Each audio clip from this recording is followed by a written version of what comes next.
Hello, ladies and gentlemen, and leaders, future leaders, community organizations. Thank you so much for being here. I'm sure it's been a long day, but it's still going to be even more empowering and more awesome. My name is Laki Siap, and I am the founder and community relations director of Chicago Asian Network. And I'm so honored to be here to host the AAPI Future Generations panel. I'd like to thank AAUC for this opportunity, as well as our sponsor, Civic Leadership USA.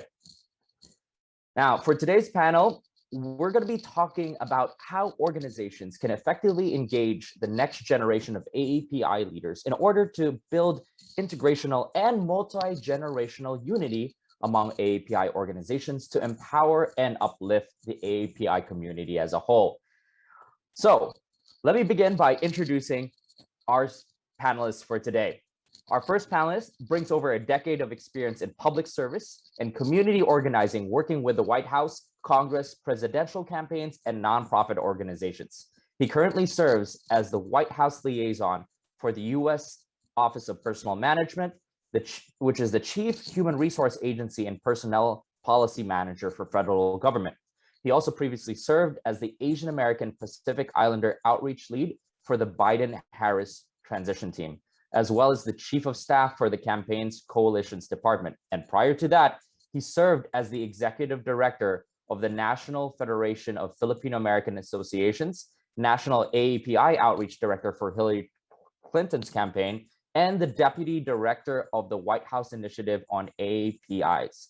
Throughout his career, he's participated in fellowships with the Asian Pacific Institute of Congressional Studies, the Office of former Congressman Mike Honda, Asian Pacific American Leadership Institute, LGBTQ Victory Institute, Filipino Young Leaders Program, Go FilPro, New Leaders Council, Asian Pacific American Labor Alliance, Center for Progressive Leadership and Public Policy and International Affairs Program. And he was born and raised in the San Francisco Bay Area, and he has a BA in Political Science from UCLA and a Master's in Public Affairs from UC Berkeley's Goldman School of Public Policy. Please welcome Jason Tenko. Jason, thank you so much for being here. Great, thanks so much for having me. Our next panelist is the founder of Asian Hustle Network, crushing it in real estate and hate is a virus, and a venture partner at the Outliers Fund. He is passionate about bringing communities together of like-minded individuals through growing Asian Hustle Network to over 100,000 members in a year, and managing the active CIIRE group for over 2,000 investors. Managing a team, he seeks to uplift Asian entrepreneurs around the world with a goal of having better representation in mainstream media and upper corporate investment ladders. He is also a co-founder with Maggie Chu, who is also the host of the Asian Hustle Network podcast, and a community leader bringing on board AAPI entrepreneurs to inspire and share their knowledge to provide the foundation for future generations to succeed. And outside of Asian Hustle Network, he's also the director of strategic partnerships at Startup Grind Berkeley that brings together an ecosystem of venture capitalists, angel investors, and aspiring entrepreneurs, as he is an active angel investor and real estate investor featured on Bloomberg, Business Insider, Next Shark, LA Times, and Voyage LA. Ladies and gentlemen, please welcome Brian Pham. Thank you so much for being here. The intro makes you sound cooler than I am.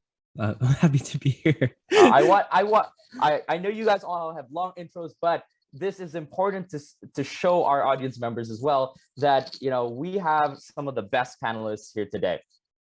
Our third panelist is actually someone who I'm inspired by as well. She's just a high school senior from Southern California, but is already the founder and executive director of Dear Asian Youth and the co-founder of the CUSD Against Racism.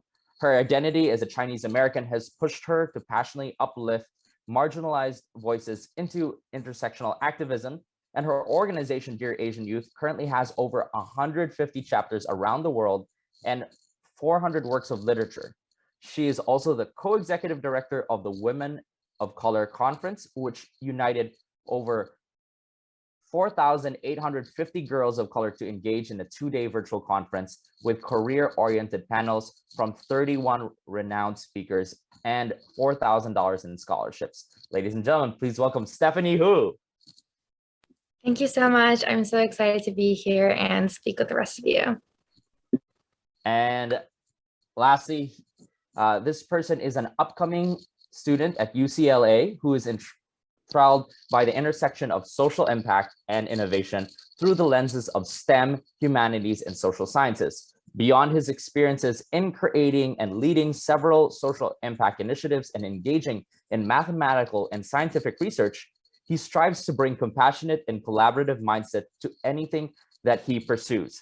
From leading creative nonprofit organization Only Being You, a national organization with over 70 partners, which is dedicated to empowering minority voices through sharing stories and providing resources, to creating programs within several high schools to involve as many students as possible in creating masks and other forms of personal protective equipment to support our community. He truly finds joy in becoming involved in any initiative that supports a variety of communities. Ladies and gentlemen, please welcome Suraj Kulkarni. Thank you so much for having me. It's truly an honor to speak with you all. And so I have to say, this is such an inspiring and empowering panel. When I heard that all of you had said yes to this, I just got so excited because you guys are really deep in the trenches, doing your own things to promote youth leadership in different industries, whether it be in business or politics and government, Jason, or within high school and women of color. So I have to, I just want to start by asking a question, and we'll start with Jason, and we'll just go down the line. What were the factors that helped you with, get into, youth leadership engagement within your industry? Yeah, thanks, Lockie, and thanks again so much for having me. So my story is I grew up in the Bay Area. I'm the son of immigrants from the Philippines, and growing up, I actually was ashamed to be Filipino American. I grew up with a lot of wealthier, mostly white folks, and it wasn't until I got to college at UCLA, go Bruins, Suraj, where I really found my identity. I got to know a number of fellow second-generation Filipino Americans who also sort of grew up struggling with their identity. And through campus organizing, we really found a purpose in organizing around certain issues. Like at the time, it was justice for Filipino American World War II veterans. It was things like pushing for higher education reform. It was really increasing the visibility of LGBTQ folks. And all of these things really, really paved the way for me to want to pursue a career in public service where I could really continue to fight for these things long term. And so over time and ever since college, I've really been able to really work with some incredible AAPI young folks like Lockie and others, I'm sure, who are on this webinar, and to really continue to fight for these things and for it to not really just sort of end right after college. And what's really important in nonprofit organizations, government, whatever it is, to really create and to really strengthen a pipeline. I know we hear a lot about a pipeline of young leadership, but it's so important to have mentors, to have support, to have things like ambassadors programs or leadership development programs for young people, to really, again, help uplift the young generation, but also to allow them to have leadership roles. It's important to not just develop the pipeline, but to also give young folks an opportunity to serve and to really give back. So, those are things that I've sort of developed over my career and that I really want to encourage through this dialogue. Thank you, Jason.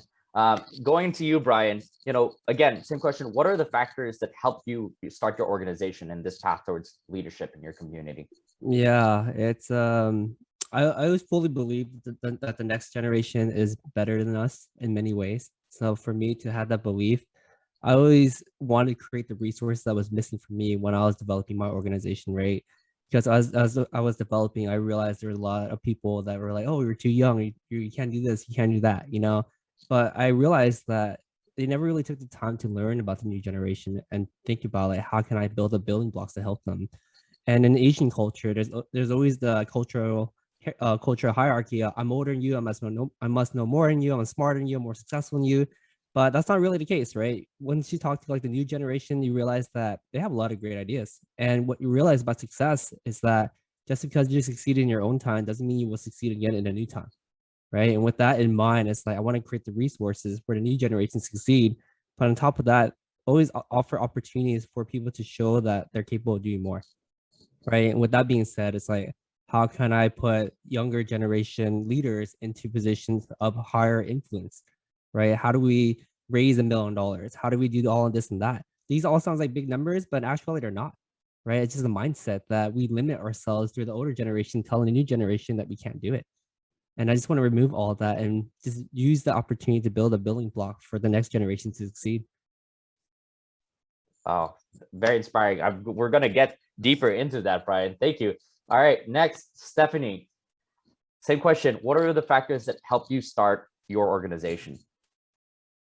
Yeah, okay. So I think my story with Dear Asian Youth really began, I would say April of 2020. So I had seen a surge of anti-Asian hate crimes across the nation as well as across the globe because of COVID-19. And at that point, I was just feeling really isolated, really kind of alone in my fears. And like I didn't really have a space to express myself. And so then I started writing a poetry on a blog called Dear Asian Youth. And then it was never meant to be this like full-on organization of any kind, but then it kind of spiraled into one where, you know, other people asked to join in on the project, and then it kind of turned into this literary magazine, and then it spiraled into what it is today. So I would say for Dear Asian Youth specifically, it was definitely a very spontaneous kind of organic process where we just took it day by day and we're like, oh, I guess like we're an organization now. So that's kind of the story with Dear Asian Youth. And I think another really big factor that led me into creating it more than just a passion project for me was really recognizing that this was something that was lacking. Like there wasn't necessarily a global space for Asian teenagers and Asian students specifically, at least not one that I had seen. Growing up in like a more white community and, you know, struggling with my identity and really being shameful of my identity growing up, I wasn't able to have that community where I knew I could just reach out and that there would be people that would be there for me. So then the purpose of Dear Asian Youth then is really to have that space, and especially because we are entirely remote and because we're an international organization, it makes it so that this support system and this community is a lot more accessible, and that essentially like anyone who would want to seek out this organization would be able to reach it. Thank you. And Suraj, same question. Yeah, I think that's a great question, and I'd love to talk more. So about Only Being You, my own nonprofit organization, it's very interesting how it actually started because over like middle school and early high school, I experienced a lot of microaggressions, just like everyone else here, relating to my racial and ethnic identity. And I started to develop a feeling of shame towards it, and just towards myself. And so as that kept on building up, I also saw many of my peers feeling the same way. Those who came from BIPOC backgrounds and also those who identified as Asian or South Asian and also Black Americans. And so seeing that also provided like more of a catalyst for me to create a platform that just fostered allyship and cross-cultural understanding. So initially, I started Only Being You as a blog. So nothing like a full-on organization. It just started with entering essays and basically short stories and poems that we thought would be a nice way to actually convey our own feelings and stories and share our own experiences in like a very unfiltered manner. So we started that way. And then slowly we started to gain more traction as the blog was shared supported by more organizations, and we partnered with more initiatives across the globe. So that's when it started to scale a little bit upwards. And then we had more fundraisers. We started our own podcast. We also had conferences, global conferences, as well as so many other things. And then we eventually became a nonprofit, which is what Only Being You is today. So that's a brief overview of how Only Being You started, but yeah. Awesome. So it's so great and inspiring to hear all your backgrounds. And for today's discussion, we really want to delve into Asian American youth leadership, and you guys being experts in your own right and have been doing these different initiatives and programs. Yesterday we spoke about the challenges that especially the previous generation faced with racism and always being seen as a perpetual foreigner, and even what Jason mentioned as the lack of proper representation in leadership in positions in government, media and entertainment in corporate America. What do you guys feel are the challenges facing this generation of Asian American youth, this next generation? So if anybody wants to dive in, just feel free to do so. We're going to open up into a fun dialogue. Just sort of speaking about my own personal journey and looking back, I kind of wish that sort of education about our culture and history started at a much younger age. I think that's such a huge thing. There's a quote that I always live by, and it really has become my Northern Star, and it's no history, no self, no history, no self. So KNOW, no history, or no history as an NO. And that I learned in college and throughout, again, my experience in college, when I sort of learned about my Filipino American history and roots, I just think one really big thing, especially as second generation and beyond Asian American youth, is that we oftentimes, not all the time, oftentimes we don't learn our history and culture until later on and sort of go on that development journey until later on. And so I wish, I sort of had seen over my career, sort of the importance of education and just like race theory and things like that, really starting at a younger age, whether it's high school or even grade school, is a huge thing. So I think, again, knowing your history is really important. And also just the conversation with our parents too is such an important thing, and how we sort of have a conversation with that generation about, again, just looking from my experience, growing up, my parents didn't speak to me in Tagalog, and things like learning our language and even just encouraging our parents to be sort of supportive of careers in like public service and things like that. I could go on and on, but I do think that, again, just the knowledge of history and culture at a young age is really important. Yeah, I want to say, Jason, I completely agree with you about having that knowledge and making sure that, diverse narratives and perspectives are included in curriculum. And as somebody who's, gone through like the K through 12 public school system, and I'm still in high school, I can definitely say for sure that there isn't that much coverage on like Asian American history. I remember my freshman year when I took world history, I was like so excited. I was like, oh my gosh, I'm going to learn so much about all of these different cultures. I'm going to be so educated by the end of this course. And then we ended up like spending all of our time on the Renaissance and nothing on anything that was related to my cultural identity. And because of that, I really felt like the stories of my ancestors were being erased. My history was actively being erased. And I think, being able to see yourself represented in history textbooks is such an empowering thing, because it's like directly affirming that, your stories matter.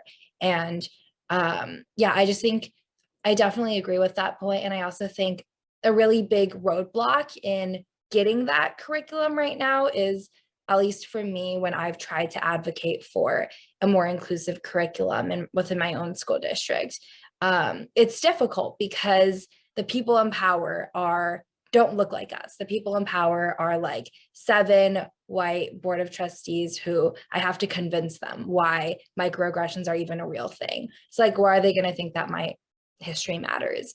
So that's definitely a roadblock in getting that education. But I think as more organizations, like, I don't know if you guys know what diversifier narrative is, but they do amazing work with making sure that, by POC books are being included in curriculum, and they do a lot of legislative work as well. So I think the youth really are recognizing that education is super, super important in terms of accepting your own cultural identity. And I think that we are moving towards that. Yeah, I completely agree with what Stephanie said. I also completely agree with the diversify your narrative. It's an excellent initiative that actually is really great for this purpose. Going back to the discussion about inclusive curriculums, when I took AP World and AP US, I was expecting that there would be more discussions about like Asian American history. I was actually appalled that there was little to none. Even on the AP test, there was little to none. And as someone who really wanted to see more of that covered, it is certainly disappointing. And I feel like talking to those who are higher up in power is definitely a solution. But at the same time, it's also important to understand that like representation in like the board and also like in higher up positions is also really important. Like as Stephanie said, in like seeing minority representation in your school board is also really important. From my own hometown, which is like Corvallis, Oregon, pretty white liberal town, but there's only one person, one BIPOC individual who is in the school board. Everyone else is white male. And as a result, there are very little to none like actual actions or policies that are actually passed in favor of BIPOC individuals. And this also calls into question why a lot of people are like especially minorities people or BIPOC identifying individuals are actually in favor of seeing minority representation in the US government and also internationally as well. Because when we see our own people like represented, we actually see that this is possible and we're able to identify with their struggles and stories. And so seeing that representation is key to actually solving many of these systematic issues.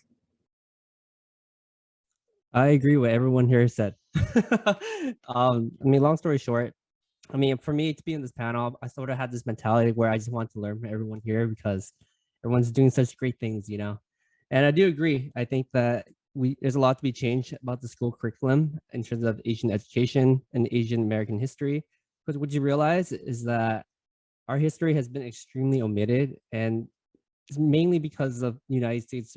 I don't want to get into this, but like kind of the history of the United States is really rooted in racism and in white supremacy and all that stuff. That's the reason why we're so omitted. But at least now the generation that is coming forward is more aware of that. And that's the key word right there. They're more aware and they're more woke of what's going on with the situation. And I think the solution is coming. I think eventually these board members on school boards they're gonna step down, right? What does that mean? What does that mean for the next generation? It means we're gonna step up because now that we're more aware, by the time we get to that certain age, we're going to make that change, right? So the wave is coming, but I also do agree that it's not coming fast enough, right? How can we make it come fast enough? And I have thought about many solutions, right? Because we do have a nonprofit fund that we've been actively donating to teachers across the United States to sort of combat that issue, right? How do we increase like Asian American studies in classrooms? And even though we're kind of largely still unsuccessful on improving Asian American studies in classrooms, but we're still able to add like after school activities or weekend activities, Asian American museums on weekends, after school programs for Asian American studies. And I'm always trying to think of a solution instead of the problem. So I think while we're working two active fronts, I think it takes all of us to really push forward, right? One of us to really advocate for this curriculum to be in school, while the other half is still focused on the solution. We can't just wait around. Like the more we wait is actually more detrimental to us. And I agree with everyone here. I think representation does matter. I think representation matters in school board. I think representation matters in media. I think representation matters in politics and higher investment corporate ladders. Because let's be honest here, it's human nature for us to help other people and promote other people that look like us and sound like us, right? So how do we change that? That's the first problem we need to change, right? And when you talk to like all these high power CEOs who are people of color, you realize that a lot of them decided to start their own company because they were never offered the opportunity to be promoted in their own. And that's a crazy realization to realize that, how do we change that, right?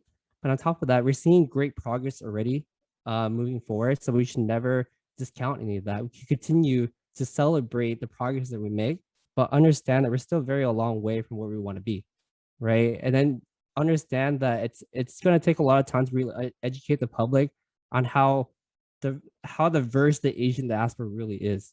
Like a lot of people look at us as a monolith. We're all East Asians, but look at our panel.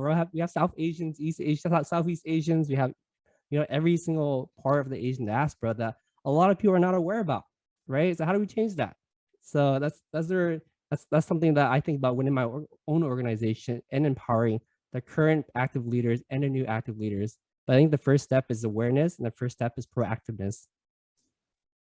And Brian, you could not have hit the nail on the head more. I completely agree of everything you said and all the other panelists said. So let's talk a little bit more about that. Like, what have you seen to actually help help with our representation, especially when it within your organization, or what else you've seen out there that shows that we're not a monolith, that shows that we are diverse, that shows that we have representation? I'm assuming that question is geared towards me, so I'll go first. You and everybody else. Yeah. So I think in terms of organization, we're getting started, right? I think we're having more of these nonprofits around, but more importantly, we realize that there are people that came before us that have done the work for many years, and we're finally starting to recognize their work because of the unfortunate incident to our community. Right. So I think the biggest step is like really connecting with these older grassroots organizations who have the foundation to do it. The only thing that they don't have is connections to the new generation, right? And that's how do we provide that bridge between the old and the new and continue transfer of knowledge. Otherwise, if we don't do that, we're gonna end up starting from over every 5 to 10 or 20 years. What does that do for our generation? That's nothing. Right? We have to continue building on top of each block that's laid out. Otherwise, we're not going to make any progress at all. All right. So well said. I completely agree there because, and as Jason would know, him and I have been doing a lot of community work, trying to be the bridge between this new generation and the previous generation. And as you also mentioned, Brian, there's definitely a lot of challenges within the multi-generations of Asian American organizations, right? How do you think we can better that relationship and actually provide unity within the older generation to the new generation? Because as you said, the previous generation have built the foundation, but they lack that connection to this next generation to continue on or to properly pass the torch. What I've seen in my community work is that, you know, we haven't had as much youth engagement with this previous generation, and when they want the new generation to get involved, there's always that conflict of, like you said, that Asian hierarchical stereotype where we're just like they're just like, oh, I know better than you, so you do this, and this, instead of, okay, what can you do? What can you bring to the table? How can we help you to take this to 10 times more? Yeah, I think it comes down to the lack of empathy and understanding from each other's point of view. It's so easy for us to sort of just assume that what do you know? you know, and that's a huge problem. So I think just taking a step back and really using empathy to understand each other's point of view and how to learn, how to interact with each other. And sort of, I would also advise that always like push age aside, like we're all here to learn, and really adopt the beginner's mindset to each other. How can we do things better? Continuous improvement mindset. Because if one side sways to I know more than you, nothing's ever going to work out. Yeah, and I think from my personal perspective too, I've also felt that hierarchy a little bit between, you know, sometimes when I'm like sitting in calls with people who maybe have been working in the Asian activism space for decades, and then I've just like started Dear Asian Youth a year ago, I sometimes feel like I don't really belong there, or I shouldn't be in that space, or, you know, so then we'll be like having a discussion, and then maybe they'll say something, and then I'll just be inclined to be like, yeah, you're right. You have more experience than me. You probably know more than me. But then I was having a conversation with a friend, actually a coworker, and then he was telling me how important it is for me to hold my ground, and that I, you know, deserve to be there just as much as everyone else, and that I should speak up and use my voice and advocate for things that I believe in as well. So I think from that conversation too, it's just given me courage to, you know, even when I'm having discussions with those people who are like, I don't know, like my dad's age or like my grandpa's age, I'm still able to speak out and be like, hey, I actually don't agree with this point that you're making here. And I think it's better if we steer towards that direction. So for me, I think, especially for like the upcoming generation who's like in the Asian activism sphere, it's really just holding your own ground and believing that you deserve to be there just as much as everyone else. I'm happy to jump into, before this, my current role, I was executive director of a nonprofit Filipino-American organization, and I learned just a tremendous amount from that. Being a young leader, as Lucky mentioned, working with sort of previous generations. And, I think some of the best practices that I really found are to really make sure that young people are included in decision-making processes. So whether it's having seats on boards, and really ensuring that they're part of executive leadership, that they're not just sort of siloed off as youth chairs, or you could do the youth outreach, but rather young people actually having key leadership roles. I have a good friend who I love always hearing this story from her, where she wanted to help organize one of our national conventions. So she approached one of the leaders and said, I really want to have a leadership role in the planning of this conference. And the conference leader said, awesome, that's great. Why don't you be the youth chair for the conference? And she said, no, that's not going to work for me. I want to be conference co-chair of the overall conference. And so they found a way to make that work between sort of, a young person, a more seasoned community leader coming together. And I think it's really just one instance of really challenging former prior generations as well, to make sure that we have a seat, but not just a seat at the table, but we're also in leadership roles. Yeah, I completely agree. I think it's really important to have like a very inclusive environment, especially in higher up positions, predominantly because they're the ones who make the majority of these decisions for most people. And I know, like, especially in the current status quo, there's a lot of performative activism going on, and activism has become kind of like a competition. This is kind of like related, but I know that there was a show that was going to be launched called The Activist, which was basically around like competitive elements that would like allow six activists to compete against each other. And so that was basically received a lot of backlash on social media, and CBS has basically like backtracked it and will be dropping the competitive elements. So it's not going to become a one-time documentary special, but it just shows like how performative activism is more of like something that people are trying to outdo one another instead of actually reuniting in the same cause to actually help one another in where they can actually help. And so I think one of the important things we need to do is actually acknowledge each other, like every other activist in their unique struggle, and actually help them where they need to be helped, and actually uplift them, rather than creating competitive environments and creating a performative atmosphere. Yeah, I think Siraj brings up a really good point. I think that it's so important for us to form allyship with other organizations and other ethnic groups, especially in order to make change. Because a lot of times we're so centered on our own group that we ignore all the other groups. That's really important. Oh shoot, I forgot my second thought. But yeah, I think that's a really good point. So when I remember my second thought, I'll bring that point up again.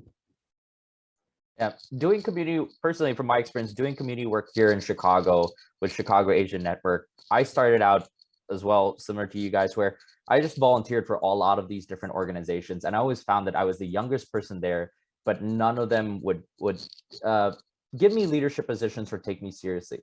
And every time I would go to these, volunteer for these community events, I always saw that our community was being divided in the sense where you had the Korean community having a fundraiser on immigration, the same time as the Chinese or Filipino community was doing a fundraiser on immigration.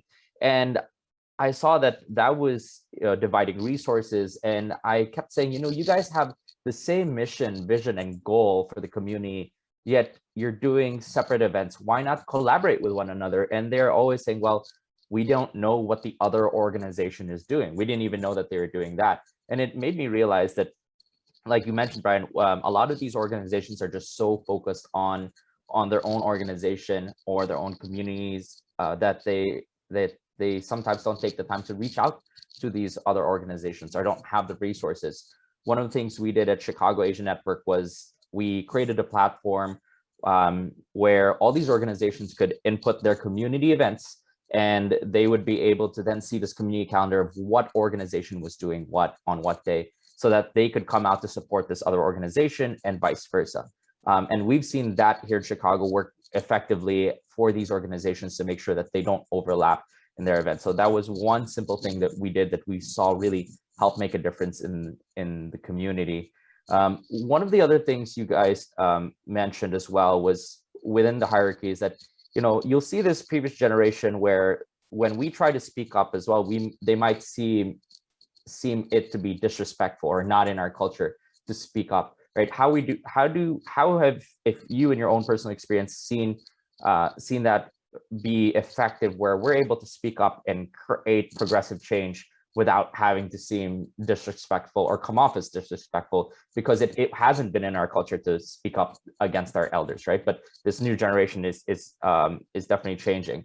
So I commonly hear my parents say, "Oh, you're too American. You're not supposed to, you're not supposed to speak up against your elders." When in fact, it's not about being disrespectful. It's just about providing a different perspective to help move towards a progressive goal. I kind of want to address your first point in the last question real quick. Yeah, I think that with the Asian community, we're so rooted in competition that we see everything as a competition. So I think sometimes we need to take a step back and look at the bigger picture, and not miss the big picture, and look about like what kind of solutions we want to have to solve separate problems. That's most important than this competition. How can we all work together? So it's a lot of cultural unlearning, because you grew up with being pitted against your cousins, families, friend members, and everything. Are you at Harvard? Are you at Stanford? That type of thing. So now that we're running an organization, we see everything else as competition, but we have to take a step back and look at the bigger picture. But to your second question, I'll take a first crack at that. I think that unlike previous generations, it's increasingly more important for us and a new generation to continuously speak up and take up more space. That's the only way we're going to make change, right? And that's where we have to do a lot of cultural unlearning.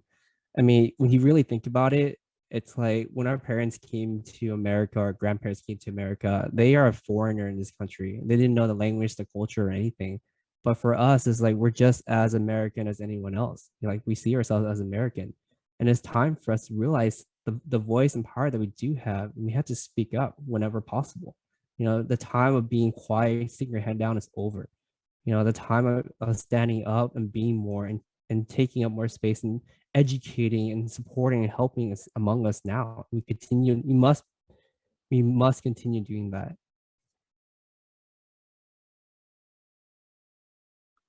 Yeah, and I can jump in and just having the conversation with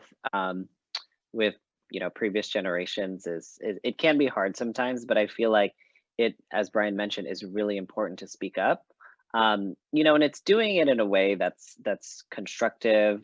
Again, I'm just speaking about my experience as an executive director and sort of how I tried to be real, I would say, with some of my board members about just issues, and oftentimes sometimes it's finding the right venue. It might be a one-on-one conversation instead of sort of calling people out in a larger group setting. Oftentimes when we're having heated debates, it's really just using data, quite frankly, and just really making the case, not just on emotion, but just also having really sort of clear justification behind where you're coming from. And sometimes it is the data, sometimes it could be qualitative, what you're hearing from the community or whatever else it is. But really, I think that as Brian mentioned, that's really how we're going to make progress, especially as young leaders, is to speak up. It's to sort of normalize constructive conversations and to really break down sort of hierarchies. Well, also to continue off, we have about 15 minutes left, but I also want to open the floor up to questions. So for those of you in our audience, if you have any questions, type them in the chat box and we'll make sure to get them. Continuing on, so right now in your own respective organizations, what are the programs that you guys are proud of that's actually helping with provide unity within our community and within these different generations? Yeah, I think for Dear Asian Youth specifically, our core value is diversity and inclusion, especially within the Asian community. So we hold ourselves to the highest standards of diversity and inclusion. And I think that's something that I have felt was always kind of missing in Asian activism. So that was something that us as a executive board really wanted to implement through our organization, and through that unify the Asian diaspora. So what we have done is we established a diversity and inclusion task force, and they're just so amazing. They've created like a 1-year plan on like diversity and inclusion for our organization. We make sure that every single one of our social media posts and our literature and basically any of the content that we put out on the internet is vetted by the diversity and inclusion task force. They put on ethical writing workshops. They have come up with like different accountability measures, and they also help a lot within our like recruitment process of team members, as well as just helping to diversify the content of even our chapters and everything. So I think for us, it's really been that intentional focus on diversity and inclusion, really being able to revolve almost everything that we do around like, hey, okay, so we're starting this new project, but before we begin working on it, let's tick these boxes first. Like, is this going to be something that is like inclusive of all of Asia? So that's something that we've been doing to unify just like Asian people everywhere.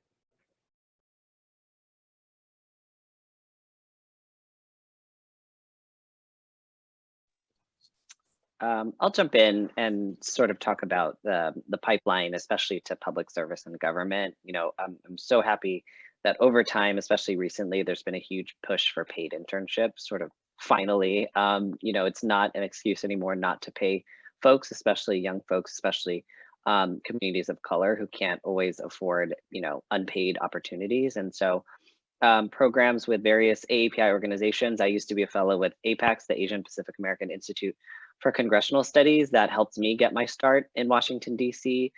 Is a really great program. There's various paid AAPI internship programs. I'm sure with the AAUC and other coalitions, they're helping promote these opportunities. But just specifically thinking about the pipeline to government, really want to encourage folks to share those opportunities, working with nonprofits, working with government, to really, again, help build the pipeline of young AAPIs entering public service, serving, running for office, and things like that.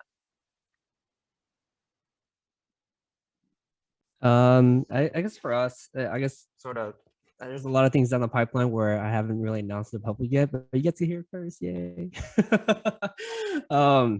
So we're having our annual conference in Las Vegas in spring of 2022, where we were going to book an event venue to have at least 10,000 people come out.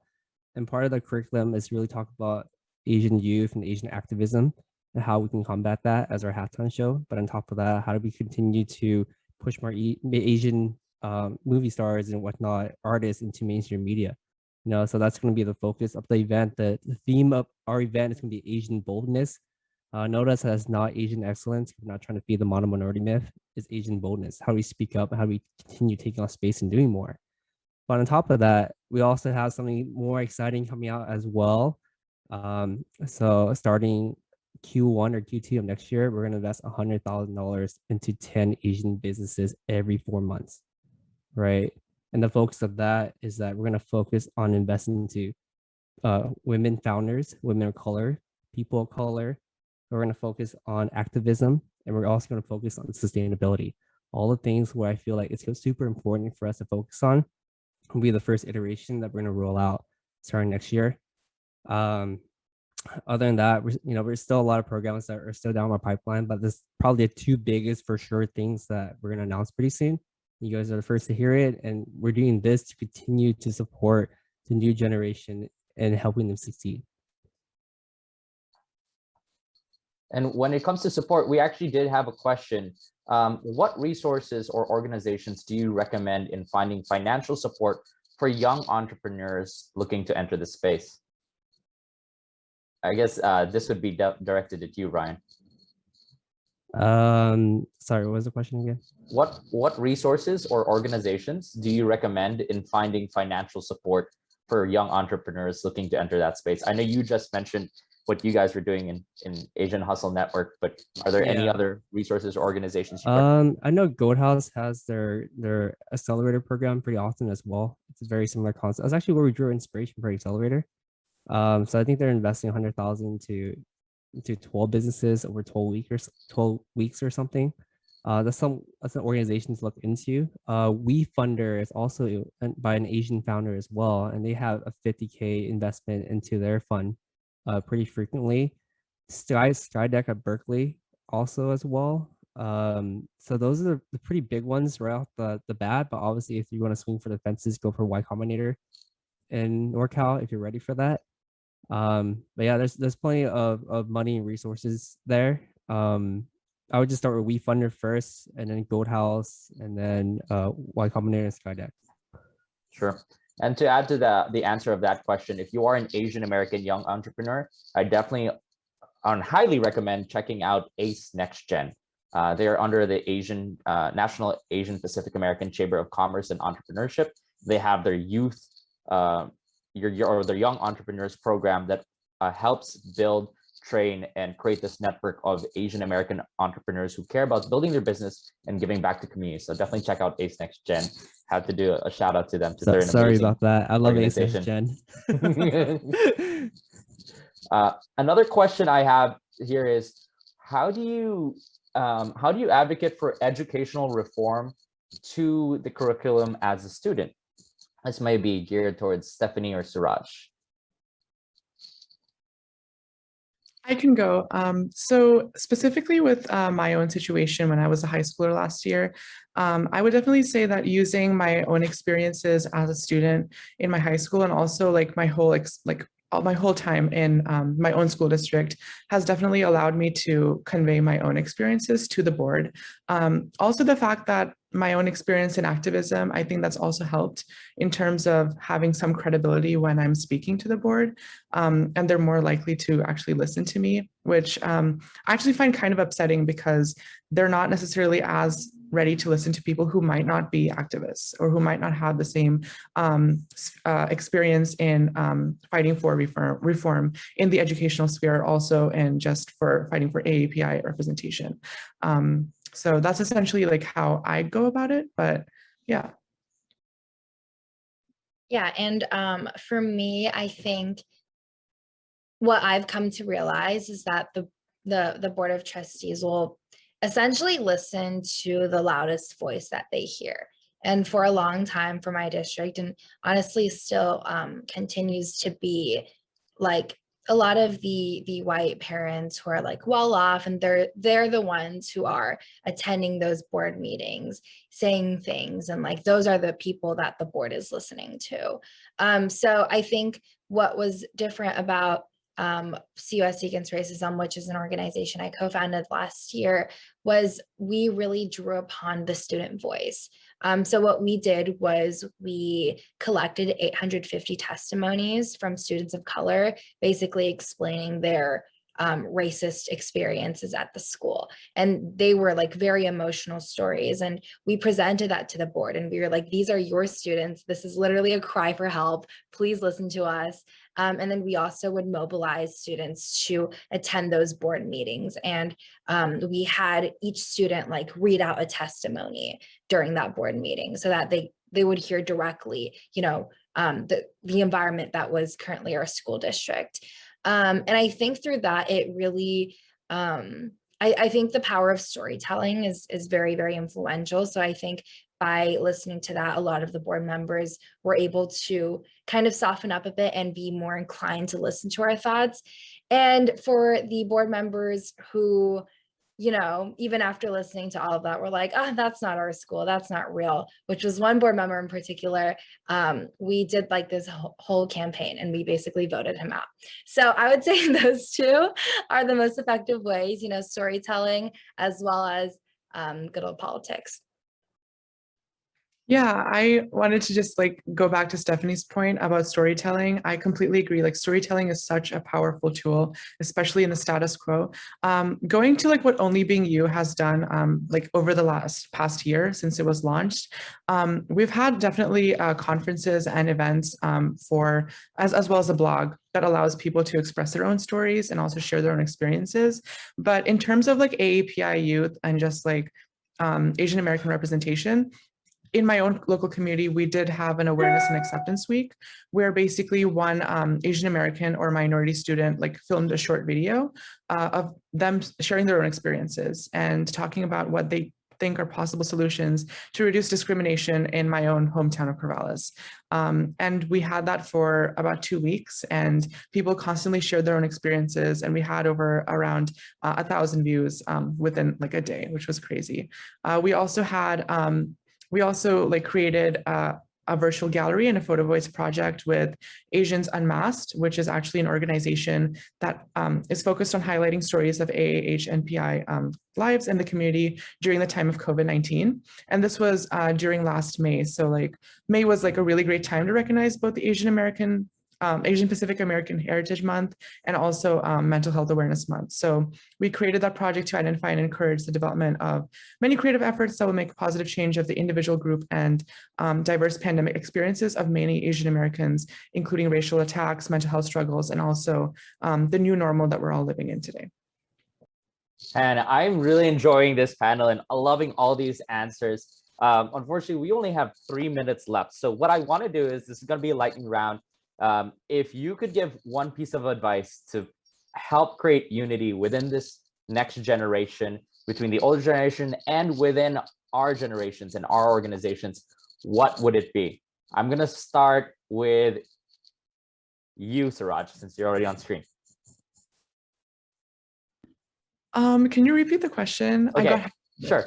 If you could just give one piece of advice to promote unity within our community, what would it be? Okay, I would definitely say that the first really important, actually there are a few things, but like the first thing is understanding that it's okay to share your own stories and each person's story is different.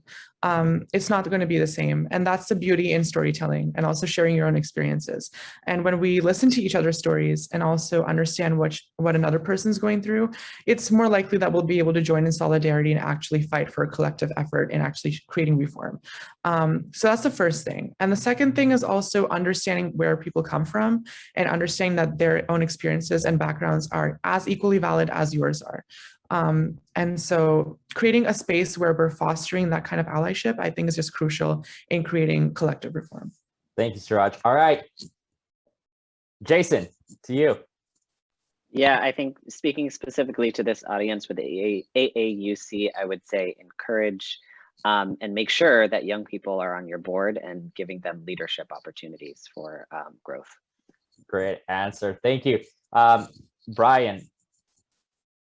I guess my one advice is knowing that everyone here, we're all just normal people. None of us have superpowers, we're not smarter than each other. We're not more special than each other. The biggest thing that separates anyone else is to take action. So if you feel compelled to do something, take action for it. You just never know where you're going to end up. And never underestimate your own influence, right? Because everyone has the spirit influence that they can impact.